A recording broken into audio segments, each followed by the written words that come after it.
আসসালামু আলাইকুম রহমতুল্লাহ। HP pro M501DN এই প্রিন্টার রিস্টোর ফ্যাক্টরি ডিফল্ট দিব। এটা হচ্ছে মানে রিসেট দিব মূলত। তো আমি হচ্ছে আমার যে প্রিন্টারের যে বাটন এবং ডিসপ্লে আছে সেখানে যাব, ওকে বাটনে ক্লিক করব। ওকে সেটআপ মেনুর এরেতে ক্লিক করলে হচ্ছে আমার সার্ভিস নামে একটা অপশন আসবে। এই যে সার্ভিস, সেটআপ মেনুতে সার্ভিস, এটা ওকেতে যাব।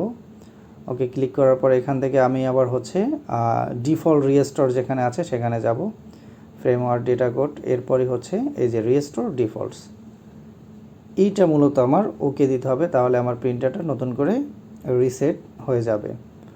ওকে, বা রিস্টোর হয়ে যাবে, আগের যে কনফিগারেশন ছিল সেগুলো কিছুই থাকবে না। ওকে, এটা রিস্টোরে রেখে আমি ওকে বাটনে প্রেস করে দিলাম।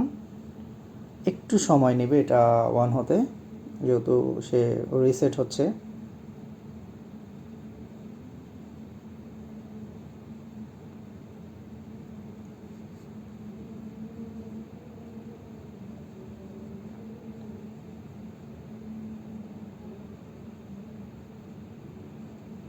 আমার আগে যে আইপিটা ছিল সেটা হয়তো পাবে না, বাট অন্য একটা আইপি হয়তো বা পাবে, যেহেতু ডিএসসিপিতে আছে।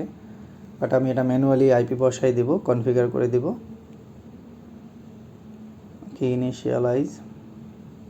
ওকে, রেডি। আমার একটা আইপি পেয়ে গেছে, 62 পেয়েছে, বাট আমার হবে 36 আইপিটা বসাতে হবে। ওকে, আমি আবারও ওকেতে গিয়ে এই যে সেট আপ মেনুর হচ্ছে আমি এবার নেটওয়ার্ক সেট আপে যাবো। নেটওয়ার্ক সেট আপে গিয়ে হচ্ছে একটু ঝাপসা হয়ে গেল, যাই হোক, এখান থেকে আমি হচ্ছে যাব IPv4 config method, auto IP না, ম্যানুয়ালি আইপি বসাবো।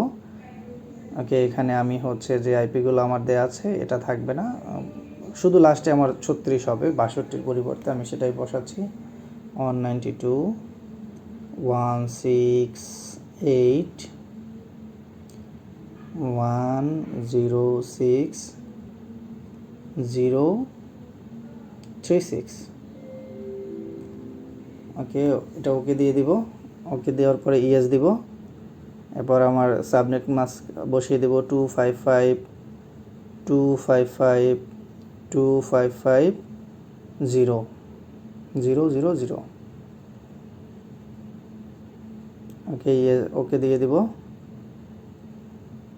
ইয়েস। ওকে, গেটওয়ে এটাই থাকবে, 1ই থাকবে। ওকে, ইয়েস দিয়ে দিব। আমার কনফিগার হয়ে গেছে।